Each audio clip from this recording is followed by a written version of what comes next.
ამ თემაზე სასაუბროთ პირდაპირ ეთერში ახალგაზრდა იურისტთა ასოციაციის თავმჯდომარე ანი ნაცრუშვილი გვერდება საღამოშვიდობის კალბატონო ანი გვალოთ რომ მონაწილეობთ გადაცემაში. საღამოშვიდობის მივესალმებით თქვენს მაყურებელს. კალბატონო ანი აუცილებლად დაგისვათ კითხვებს ამ თემებზე, თუმცა მანამდე მინდა გკითხოთ სახალხო დამცველის ანგარიშზე, სადაც საუბარი იყო ქალთა სასჯელახსრულების დაწესებულებაზე, იმ რეკომენდაციებზე, რომელთაც იგი მიმართავს სასჯელახსრულების სამინისტროს.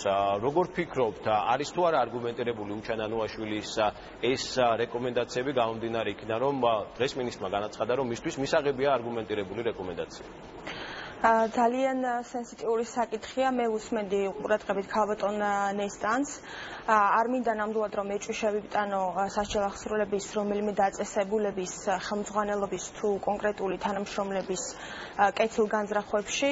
ის საუბრობდა, რომ ეს პროცედურა განსაკუთრებით რომელიც ეხება გაშიშვლებას თუ ბუქნებს პატიმრების ინტერესებიდან გამომდინარე ტარდება, მაგრამ აქ ძალიან მარტივად დგას საკითხი ადამიანის უფლებათა პერსპექტივიდან თუ შევაფასებთ ამ პრაქტიკას, ისმება მარტივი კითხვა, შესაძლებელია თუ არა იმავე მიზნის მიღწევა, რომელიც არის ლეგიტიმური, უფრო ნაკლებად ჩამრევი, ნაკლებად ღირსების შემლახავი მეთოდებით. მე ვფიქრობ, რომ ეს სრულიად შესაძლებელია. დარწმუნებული ვარ ასევე, რომ სახალხო დამცველის აღნიშნული რეკომენდაცია და წუხილი, რომელიც მან გამოთქვა ამ პრაქტიკის არსებობასთან დაკავშირებით, ეფუძნება ძალიან დიდწილად იმას, როგორ აღიქვამენ თავად პატიმრები ამ პროცედურას. და ეს უნდა იყოს განსაზღვრელი და არა ის მე ან თქვენ როგორ შევაფასებთ გარედან, თუმცა ჩვენც მარტივად შეგვიძლია მივხვდეთ, რომ ადამიანი, რომელიც სასჯელახსრულების სისტემაში ხვდება, და არის მისთვის ეს ფსიქოლოგიურად უკვე საკმაოდ მძიმე გადასალახი მომენტი და ბევრისთვის უზარმაზარი სტრესი და შოკი და ამას ემატება მსგავსი ტიპის მიღება სასჯელახსრულების დაწესებულებიდან, ეს ნამდვილად ვერ ჩაითვლება ნორმალურ პრაქტიკად. ამიტომ მე ვფიქრობ, რომ ამაზე დაფიქრება არის ცოტა გვიანიც კი, მაგრამ რაკიღა ეს თემა დადგა დღის წესრიგში და სახალხო დამცველის ანგარიში დაისვა ეს საკითხი, მე მგონი იმის უარყოფა, რომ ეს პრაქტიკა არ არის შესაბამისი ადამიანის ღირსების პატივისცემის მაღალ სტანდარტთან, არ უნდა გახდეს სადაო და სასჯელახსრულების სისტემამ უნდა იფიქროს, შემოიღოს ნაკლებად ჩამრევი, ნაკლებად ღირსების შემლახავი მეთოდები, რომლითაც მიაღწევს იმავე ლეგიტიმურ მიზნებს, თუნდაც პატიმრების ჯანმრთელობის თუ მათ სხეულზე დაზიანების კვალის აღმოჩენის ლეგიტიმურ მიზნებს. გასაგებია თქვენი პოზიცია კალბატონო ანი და გადავიდეთ ასევე საქართველოს სარჩელზე სტრასბურგში რუსეთის წინააღმდეგ ადამიანის უფლებათა დაცვის ევროპულმა სასამართლომ სახელმწიფო წინააღმდეგ უკვე გამოიტანა განაჩენი საქართველოს სასარგებლოდ. ახლა განხილვაში არის ათობით ინდივიდუალური სარჩელი. რა ინფორმაცია გაქვთ თქვენ რა ეტაპზე ამ საქმეების განხილვა და რამდენად სავარაუდოა, რომ მსგავსი განაჩენი დადგეს უკვე ინდივიდუალურ საკითხებზეც, როგორც ეს სახელმწიფო წინააღმდეგ. საქართველოს ახალგაზრდა იურისტთა ასოციაციამ 2007 წელს შეიტანა ორი საჩივარი ადამიანის უფლებათა ევროპულ სასამართლოში, ერთი აერთიანებს 12 ადამიანის ინტერესებს, ჩვენ ვიცავთ 12 ადამიანის ინტერესებს ერთ-ერთ სარჩელში, ხოლო მეორეში ვიცავთ კონკრეტული პირის ინტერესებს, რომელიც გარდაიცვალა, რადგან იზოლატორიდან აეროპორტისაკენ მიმავალ გზაზე მას არ მიაწოდეს სამედიცინო დახმარება.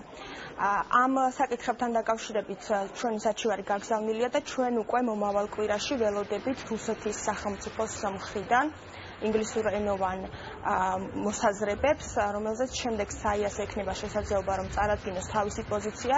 ჩვენ სასამართლოში ვდავობთ, რომ ამ ადამიანების მიმართ დარღვეულია კონვენციის რამოდენიმე მუხლი, მათ შორის არასათანადო მოპყრობის მუხლი, მათ შორის უკანონო და დაუსაბუთებელი პატიმრობისაგან თავისუფლების უფლების მუხლი, სამართლიანი სასამართლო განხილვის და რაც ასევე ძალიან მნიშვნელოვანია, ეთნიკური ეროვნული ნიშნით მოხდა ამ შემთხვევაში ამ ადამიანების გამორჩევა და მოხდა ასევე ძალიან მნიშვნელოვანი უფლების დარღვევა, რომელსაც ადგენს ევროკონვენციის 4 ოქმი, აქ საუბარია კოლექტიური გამოძევებების აკრძალვაზე. კალბატონო ანი, სავარაუდო არის, რომ ამ საჩივრებზე სტრასბურგის სასამართლო მიიღებს ანალოგიურ გადაწყვეტილებას. თუმცა, რამდენად რეალურია, რომ რუსეთმა საერთოდ გადაიხადოს რაიმე ზარალის ანაზღაურება? საერთოდ რამე გადაიხადოს, იმიტომ რომ ჩვენ გვაქვს პრეცედენტი, როდესაც აქამდე სტრასბურგის სასამართლომ ასევე მხარეს დააკისრა პასუხისმგებლობა და კომპენსაციის გადახდა, თუმცა დღემდე ეს კომპენსაცია გადახდილი არ არის.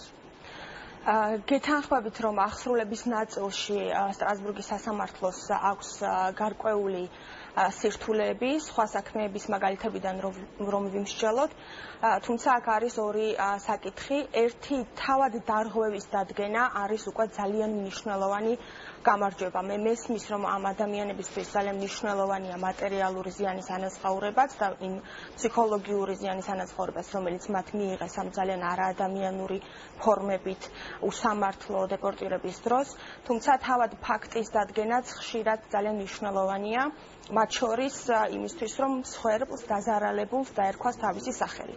ეს უკვე გაკეთდა სტრასბურგის მიერ, ახლა ჩვენ გადავდივართ მეორე ეტაპზე, სახელმწიფოთა შორის განაცხადებს გულისხმობ, როდესაც მატერიალურ ანაზღაურებაში უნდა აისახოს ის ზიანი, რომელიც ჩვენმა მოქალაქეებმა განიცადეს. ერთ-ერთი ნათელი მაგალითი, როდესაც ანალოგიური საკმაოდ დიდი თანხის დაკისრება მოხდა უკვე ევროპის სასამართლოს მიერ, ეს არის კვიპროსსა და თურქეთს შორის მიმდინარე დავა. იქ კიდევ უფრო რთულად იყო საკითხი, იმიტომ რომ არსებითად საქმე გადაწყდა 2001 წელს, მაგრამ მხოლოდ 2014 წელს მოხდა სასამართლოს მხრიდან კონკრეტული თანხის დაკისრება თურქეთის სახელმწიფოს მხრიდან და ახლა მიმდინარეობს აღსრულების ეტაპი. ბუნებრივია, რუსეთს შეუძლია, რომ ეს კომპენსაცია არ გადაიხადოს, ასეთ შემთხვევაში მინისტრთა კომიტეტი საზედამხედველო ფუნქცია ამოქმედდება, რაც გულისხმობს ისევ ფინანსური სანქციის დაკისრებას. უკიდურესი ზომა, რომელიც შეიძლება გამოყენებული იქნეს თვითონ კონვენციის საფუძველზე, ეს იქნება რუსეთის გარეცხვა ევროსაბჭოდან, თუმცა ეს უფრო პოლიტიკური გადაწყვეტილებაა, ვიტყოდი, ვიდრე წმინდა სამართლებრივი და რა თქმა უნდა, ეს გადაწყვეტილება უნდა მიიღოს ევროსაბჭომ, ამაზე ჩვენ წინასწარ ახლა რაიმე განცხადებას ვერ გავაკეთებთ. თუმცა როგორც გითხარით, მე ვფიქრობ, რომ ძალიან მნიშვნელოვანია თავად ფაქტის და დარღვევის დადგენა სასამართლოს მხრიდან. ქალბატონი, მინდა რომ შეაფასოთ იუსტიციის სამინისტროს მიერ გაწეული სამუშაო დადგა გამომტყუნებელი განაჩენი რუსეთის საწინააღმდეგო საქართველოს საქმე მოიგო. თუმცა გუშინ გაიჟღერა ესეთმა ბრალდებამ, რომ საქართველო არ ჩქარობდა და არ ცდილობდა, რომ ეს განაჩენი დამდგარიყო. რამდენად ხედავთ თქვენ ამის სავარაუდო ალბათობას? სიმართლე გითხრათ, არ ვიცნობ იმ არგუმენტებს, რაზე დაყრდნობითაც გაიჟღერა ამგვარმა კრიტიკამ, ამიტომ ამ არგუმენტების ცოდნის გარეშე თავს შევიკავებ. მე არ მაქვს რაიმე ინფორმაცია, რომელზე დაყრდნობითაც თქვათ შემეძლებოდა გამეკეთებინა მსგავსი განცხადება იუსტიციის სამინისტროს მისამართით. სტრასბურგში ასევე არის კვლავ სახელმწიფოთა შორის საქმე, ეს უკვე 2008 წლის მოვლენებს ეხება. თუ გაქვთ ინფორმაცია, რა ეტაპზეა ეს საქმე და რამდენად სავარაუდოა, რომ ამ საქმეშიც საქართველოს გაიმარჯვოს? ამ საქმეს კიდევ უფრო მნიშვნელოვანი დატვირთვა აქვს, როგორც წმინდა სამართლებრივი თვალსაზრისით, ასევე პოლიტიკური თვალსაზრისით და მე ძალიან დიდ იმედს ვიტოვებ, რომ სტრასბურგის სასამართლო გამოიტანს იმავე ტიპის გადაწყვეტილებას, გულისხმობ, დაინახავს რეალურად ვინ იყო უფლებადამრღვევი, იმიტომ რომ უდიდესი მნიშვნელობა აქვს საქართველოს თითოეული მოქალაქისთვის და ჩვენი ქვეყნისთვის, რომ სტრასბურგის სასამართლომ დაადგინოს დარღვევა, იმიტომ რომ აგვისტოს ომის დროს ჩადენილი იქნა უმძიმესი უფლებადარღვევები, რომელზეც აუცილებელია, რომ საერთაშორისო საზოგადოება სამართლებრივ ჭრილში ჰქონდეს ადეკვატური პოზიცია. თუმცა სამწუხაროდ დეტალები როდის შეიძლება გახდეს ეს გადაწყვეტილება ცნობილი, ჩემთვის არ არის. გასაგებია. დიდი მადლობა. ანი ნაცლიშვილი, ახალგაზრდა იურისტთა ასოციაციის თავმჯდომარე გვერდთვებოდა პირდაპირ ეთერში წარმატებებს გისურვებთ. მადლობა.